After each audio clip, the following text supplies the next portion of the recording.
Alors, aujourd'hui, on se penche sur une gymnaste qui porte tout un pays. Et puis on fera un tour du monde d'un week-end de sport qui a été, vous allez voir, très riche en émotions. C'est parti pour notre analyse du jour. Et on commence par cette question qui est vraiment centrale. Comment est-ce qu'une seule championne, par ses victoires, par son talent, peut carrément réussir à raviver la flamme de tout un sport dans son pays? On va donc parler de la gymnaste algérienne Kaylia Nemour. Et attention, ce n'est pas une nouvelle venue, loin de là. Sa domination, surtout sur un agrès en particulier, est déjà une sacrée référence sur la scène mondiale.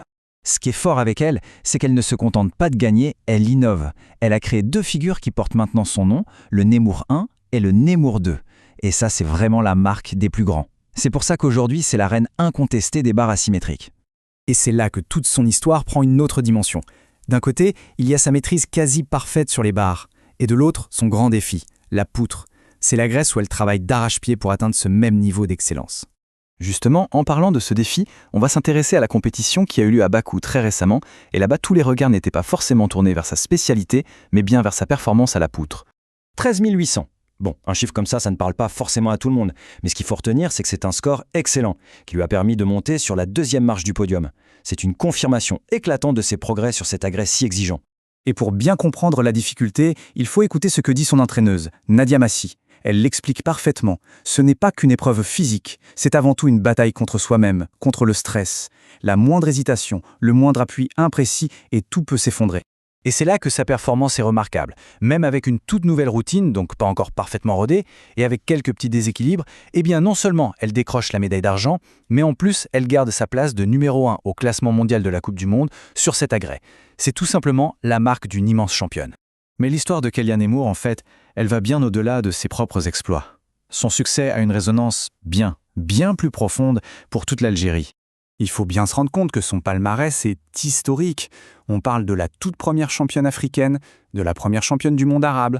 En Algérie, elle est en train de faire sortir la gymnastique de l'ombre et de créer un véritable appel d'air pour toute une génération de jeunes.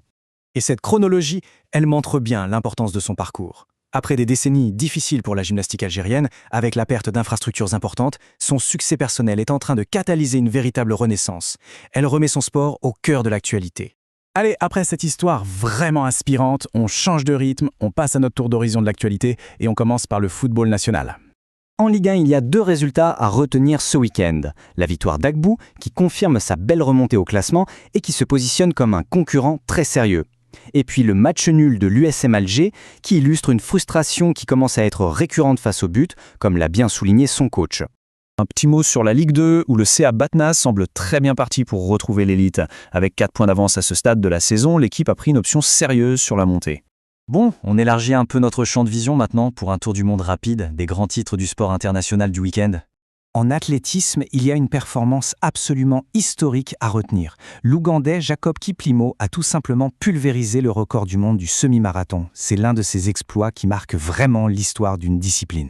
En Formule 1, pour la reprise de la saison en Australie, le message est on ne peut plus clair. Un doublé impressionnant pour Mercedes, avec George Russell en tête, suivi de son coéquipier Kimi Antonelli. Ferrari est sur le podium, oui, mais la domination de l'écurie allemande sur cette première course a été totale. Et forcément, ce résultat pose une question qui est sur toutes les lèvres. Le sport a connu une révolution technique, un peu comme en 2014. Et on se souvient tous de ce qui a suivi en 2014, 8 années de domination sans partage de Mercedes. Alors, est-ce qu'on est en train d'assister au début d'un nouveau cycle? L'avenir nous le dira. Et pour finir, un dernier petit tour d'horizon en bref. En Italie, le Milan AC a remporté le prestigieux derby milanais. Du côté de l'équipe nationale d'Algérie, on note un vent de fraîcheur avec 6 nouveaux visages appelés en sélection. Et pendant ce temps, en Angleterre, le débat sur le calendrier infernal est relancé par le coach de Manchester City, Pep Guardiola. Alors, pour conclure tout ça, une question à méditer. Entre l'impact culturel d'une athlète qui relance tout un sport, le début potentiel d'une nouvelle ère de domination technologique en F1 et les luttes de pouvoir habituelles du football, quelle histoire selon vous laissera la trace la plus profonde ?